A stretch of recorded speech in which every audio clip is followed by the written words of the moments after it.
Assalamualaikum warahmatullahi wabarakatuh.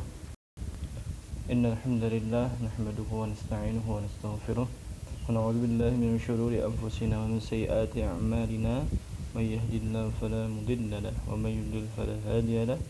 Asyhadu an la ilaha illallah wa la syarika lahu wa asyhadu anna Muhammadan 'abduhu wa rasuluh la nabiyya ba'dah. Allahumma shalli wa sallim ala nabiyyina Muhammad wa ala alihi wa sahbihi wa mawalah. Amma ba'd. Rekan-rekan mahasantri dan mahasantriwati Pendidikan Kader Ulama Muhammadiyah, pada kesempatan kali ini kita akan mengkaji tentang bagaimana hukum memelihara anjing, sebuah kajian hadis di Fatwa Muhammadiyah. Jadi kita mengkaji bagaimana Fatwa Muhammadiyah tentang hukum memelihara anjing, lebih fokus kepada sektor hadis-hadis yang digunakan pada fatwa ini.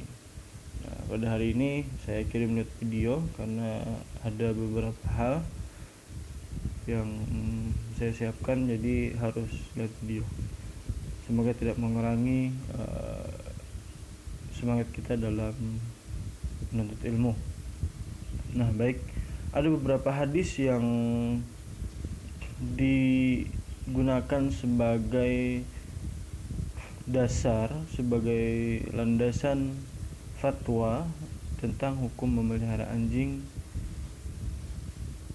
di Fatwa Muhammadiyah. Jadi Muhammadiyah pernah mengeluarkan fatwa terkait dengan ada sebuah pertanyaan tentang hukum memelihara anjing.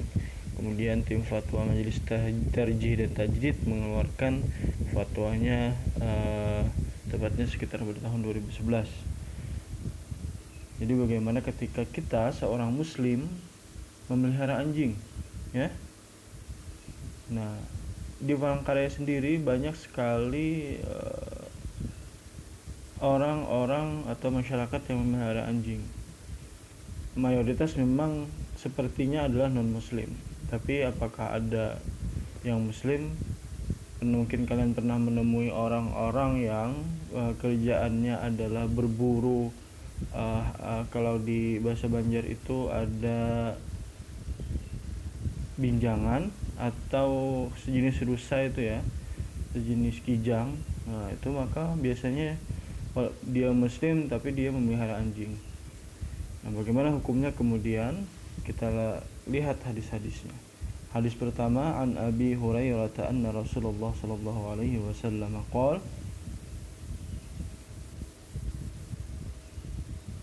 bainama rajulu yamshi bi tariqi ishtadda alaihi al-atash fawajada bi'ran fanazala fiha fashariba thumma kharaja fa idza kalbun yalhath ya'kulu ثرى من العطاش فقال الرجل لقد بلغ هذا الكلب من العطش مثل الذي كان بلغ بي فنزل البئر فملأ خفه ثم أمسكه بفيه فسكى الكلب فشكر الله له فغفر له قالوا يا رسول الله وإن لنا في البهائم أجر.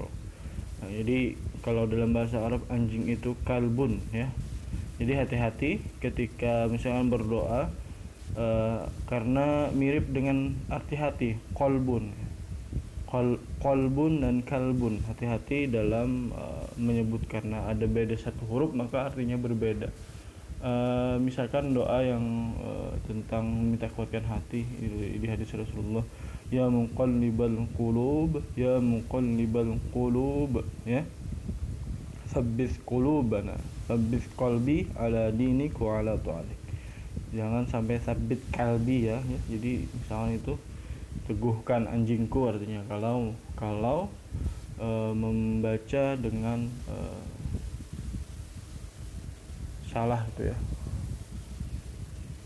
Itu hadisnya, artinya adalah diriwayatkan dari Abu Hurairah bahwasanya Rasulullah SAW pernah bercerita, suatu ketika ada seorang laki-laki yang melewati satu jalan dalam keadaan sangat kehausan. Kemudian ia menemukan sumur, ia pun berhenti di sumur dan meminum airnya. Ketika ia selesai dan beranjak dari sumur itu, ia menemukan seekor anjing yang menjulur-julurkan lidah sembari memakan tanah yang lembab karena saking hausnya.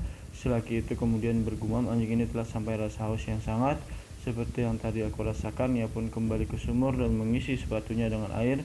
Kemudian ia membagi anjing tersebut dengan tangan dan memberinya minum. Allah kemudian memberinya pahala dan mengampuni dosa-dosanya. Para sahabat kemudian bertanya, "Wahai Rasulullah, apa di dalam binatang ada potensi pahala juga bagi kami?" Rasulullah menjawab, pada setiap yang memiliki hati yang basah atau makhluk hidup ada potensi pahala. Ini hadis sahih yang menjelaskan bahwa ada seorang laki-laki yang memberi minum anjing ya. Seperti yang masyhur, sebenarnya ada sebuah riwayat yang masyhur ya, itu seorang pelacur memberi minum anjing dan dia diampuni oleh Allah. Nah, itu salah satu hadis yang kemudian bahwa walaupun anjing binatangnya najis sebenarnya, seperti kita katakan najis, tapi ada potensi pahala.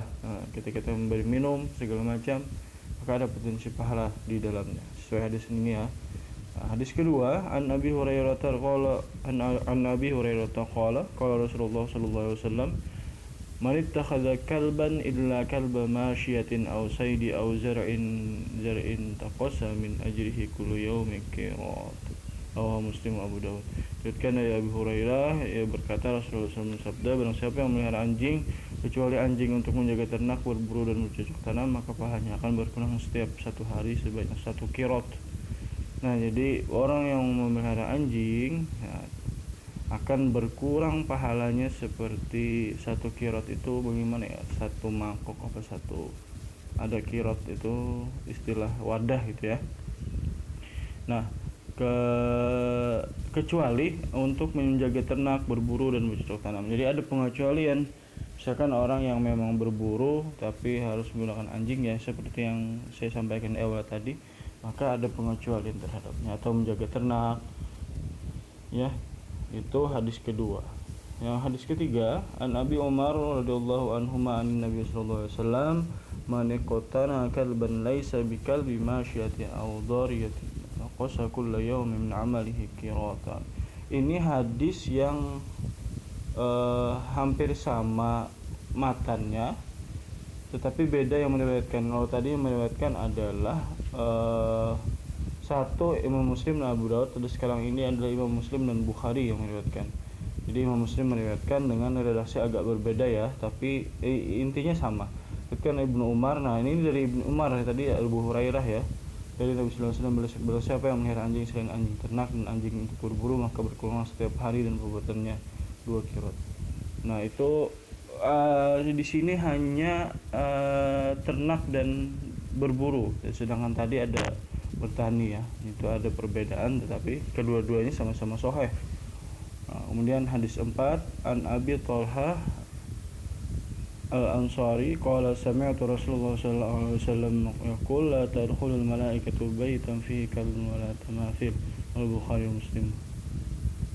Dikatakan Abu Thalhah, ia berkata kepada Rasulullah SAW, malaikat tidak masuk ke dalam rumah yang di dalamnya terdapat anjing dipelihara dan patung untuk disembah. Rasulullah Bukhari dan redaksi dari Muslim. Nah, jadi hadis ini rekan-rekan menunjukkan bahwa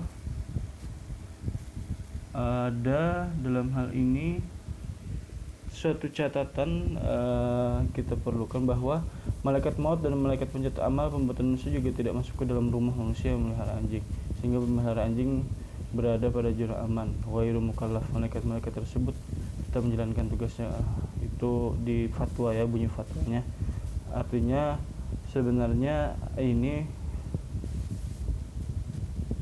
bahwa malaikat maut, malaikat pencatat amal itu kan tetap menjalankan tugasnya. Jadi hadis ini maksudnya adalah ada yang menyebutkan malaikat rahmat gitu ya. Malaikat rahmat, salah satu yang memberi rahmat biasanya adalah yang tidak masuk. Kalau malaikat maut ya tetap, misalnya orang memelihara anjing ya tetap mati gitu, atau pencatat amal ya tetap dicatat amalnya ya. Artinya hadis ini maksudnya adalah bahwa malaikat-malaikat yang dalam hal ini memberi rahmat tidak masuk ke dalam rumah bagi yang memelihara anjing. Itu ada 4 hadis yang dapat kita kaji. Pada kesimpulannya adalah di fatwa itu disimpulkan bahwa menurut agama Islam memelihara anjing hanya dapat diperkenankan untuk kebutuhan yang penting seperti menjaga ternak, menjaga sawah, menjaga rumah, berburu atau menjadi hewan pelacak. Nah itu ya. Tapi kalau memang kontennya untuk dipelihara, untuk mainan segala macam, maka tidak diperkenankan ya. Catatan yang perlu diperhatikan adalah untuk kebutuhan pengacuran tersebut hendaknya anjing jangan sampai masuk ke dalam rumah. Nah, ruangan yang dihuni manusia, jadi sediakan kandang dan jangan sampai masuk ke dalam rumah karena sifatnya adalah najis ya. Sifatnya adalah najis. Kemudian selain itu keberadaan anjing di luar rumah harus benar-benar diperhatikan agar jangan sampai menjilati pemiliknya atau menjilati barang-barang lain yang bersih, karena jilatan anjing sebagaimana diterangkan dalam sebuah hadis adalah suatu najis yang harus dihindari. Maka kita harus memelihara anjing itu di kandang, kemudian jangan sampai mengganggu tetangga dan lain segala macam. Itulah yang dianjurkan oleh dalam fatwa ini. Artinya boleh tapi dengan penjagaan yang penting dan kemudian penjagaan yang teratur, kemudian hanya untuk kebutuhan yang penting. Karena hewan apa saja boleh sebenarnya dipelihara, karena kita bersandar pada kaidah fikih al-aslu fil asya al-ibahah illa ma dalla dalilu ala tahrim.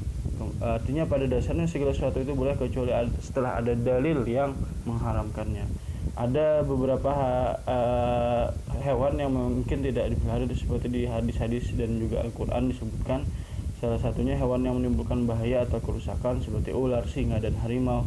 Dalilnya ada dalam hadis Nabi yang kemarin ya hadisnya ya. Kemudian hewan yang pada dasarnya haram untuk dimakan seperti babi itu dilarang ya. Kemudian hewan yang termasuk satwa langka dilindungi undang-undang harusnya diserahkan kepada pemerintah. Kemudian anjing memang haram dimakan, tapi untuk kepentingan tertentu dibolehkan dengan syarat-syarat juga ketat. Demikian yang dapat saya sampaikan, semoga bermanfaat dan bisa dipahami. Subhanakallahumma bihamdika asyhadu an la ilaha illa anta astaghfiruka wa atubu ilaik. Assalamualaikum warahmatullahi wabarakatuh.